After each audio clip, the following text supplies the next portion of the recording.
Private credit, how banks create money and why schools don't teach it. Most people think banks take deposits from savers and lend that money out to borrowers. That is what the textbooks say. But it is not what actually happens. When a bank approves your mortgage, your car loan, or your credit card, it does not hand you someone else's savings. It creates new money. Right then. As a number in your account. And almost nobody teaches this. Today we are going to fix that. Here is the story most people learned in school. A customer deposits $100 at a bank. The bank keeps 10% as reserves and lends out $90. That $90 gets redeposited. The bank keeps 9% and lends out $81. And so on. This is called fractional reserve banking or the money multiplier. It sounds logical. It fits in a textbook. There is only one problem. The Bank of England, the central bank of the United Kingdom, says it is wrong. In 2014, the Bank of England published a paper that said this directly. Quote, "The reality of how money is created today differs from the description found in some economics textbooks." Unquote. Quote, "Rather than banks receiving deposits when households save and then lending them out, bank lending creates deposits." Unquote. Quote, "Commercial banks create money, in the form of bank deposits, by making new loans." Unquote. That is not a fringe blogger. That is the Central Bank of the United Kingdom. Here is what happens when you get a mortgage. The bank approves the loan. It types a new deposit into your account. That deposit did not exist before. It is new money. The bank creates it when it makes the loan. Then the bank goes and finds the reserves it needs afterwards. The loan comes first. The funding comes second. Let me put this in perspective. In the United States, about 97% of all money exists as bank deposits. Only about 3% is physical cash. That means nearly every dollar, euro, yen, or pound in circulation began as somebody's loan. When loans are made, money is created. When loans are paid off or written off, money is destroyed. The money supply expands and contracts based on bank lending decisions. Not based on how much the government prints. Not based on how much people save. Based on how much debt the banking system creates. This changes how you see almost everything. A mortgage is not just a way to buy a house. It is the creation of new money that flows into the economy as house prices rise. A student loan is not just a way to pay tuition. It is the creation of new money that inflates the cost of college. A car loan is not just a way to buy a vehicle. It is the creation of new money that drives vehicle prices higher.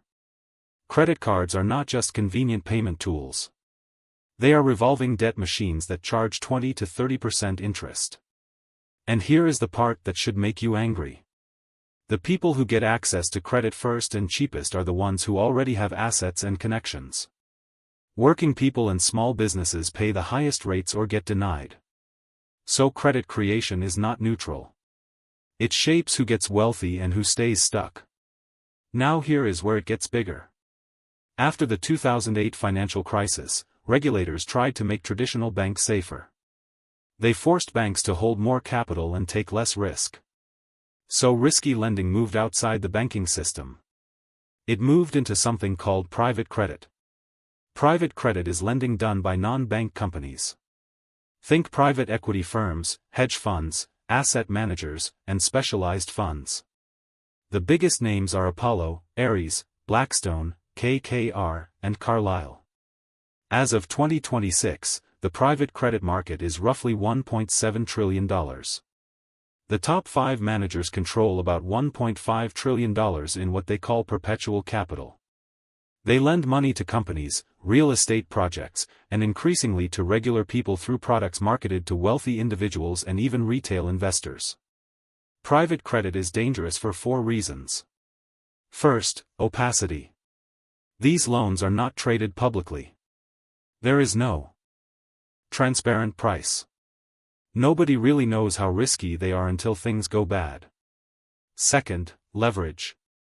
Private credit funds borrow money to make loans. So one layer of debt sits on top of another. Small losses can cascade. Third, liquidity mismatch. The funds promise investors they can withdraw their money quarterly or monthly. But the underlying loans cannot be sold quickly. When too many investors want out at once, the fund gates withdrawals. This already happened in early 2026. Fourth, retailization. These products were originally for big institutions. Now they are being sold to wealthy individuals and even ordinary investors who do not understand the risk. This is not just me saying this. In May 2026, the Financial Stability Board published a report on vulnerabilities in private credit. It warned about deepening connections between private credit funds, banks, insurers, and private equity firms. The International Monetary Fund has warned that the growth of non-bank financial institutions is revealing new financial stability risks. The Federal Reserve and the Office of the Comptroller of the Currency have identified non-bank leverage as a top systemic risk. Even the people in charge of financial stability are worried. So why don't schools teach this? Why do most finance graduates leave college thinking banks lend out deposits? 5 reasons. 1. Textbooks are slow to update. 2. The money multiplier model is easier to teach than the real system. 3. Many professors learned the old model and never updated. 4. The real story raises uncomfortable questions about who controls the economy. 5. Finance education often serves the industry, not the public. Teaching that banks create money out of debt challenges the idea that the financial system is a neutral marketplace. It suggests the system is more like a public utility that needs democratic oversight.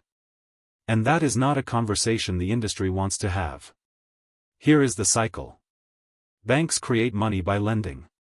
The economy grows because debt keeps expanding. Eventually, too much bad debt accumulates. A crisis hits. The government bails out the system. The biggest banks get bigger. Regulation is loosened. Lending starts again. And the cycle repeats. Private credit is just the latest version of this game. It moves the risk outside the regulated banking system. It hides leverage in places regulators cannot see. And when it blows up, the public will likely be asked to pay again. Let me make this concrete. Meet a typical American household. They earn $5,000 a month after taxes. Here is where it goes. Their mortgage is $2,000. Their auto loan is $600. Their credit card minimums are $300. Their student loans are $400. That is $3,300 before groceries, gas, utilities, or anything else. Now here is the part that matters. That mortgage payment does not stay at the local bank. It gets passed to Fannie Mae, Freddie Mac, or a mortgage-backed securities investor. The auto loan payment goes to a securitization trust. The credit card payment goes to a credit card asset-backed security. The student loan payment goes to the federal government, which borrowed the money into existence. So one household sends most of its income out every month, and almost every dollar eventually lands in a financial institution or a government-backed bond. This is not a conspiracy. It is the plumbing of the modern economy. But once you see the pipes, you start asking who owns them. And that is the question the system does not want most people to ask. I am not going to tell you to never borrow money. Sometimes debt is necessary. But I will tell you to understand the machine you are feeding. Pay off credit card balances every month if you can. Avoid 30-year loans if shorter terms are manageable. Do not treat your home equity like a piggy bank. Build cash reserves so you are not forced to borrow in a crisis. And teach your kids what the schools will not. The financial industrial complex profits most from people who are confused, desperate, or overextended. The more you understand the game, the less of your life becomes a payment. In the next video, we go deeper. We will look at the financial industrial complex, the lobbyists, the revolving door, the too big to fail subsidy, and how the system is designed to turn every basic need into a monthly payment to a financial institution. Subscribe and hit the bell so you do not miss it. This is Boone. Thanks for watching.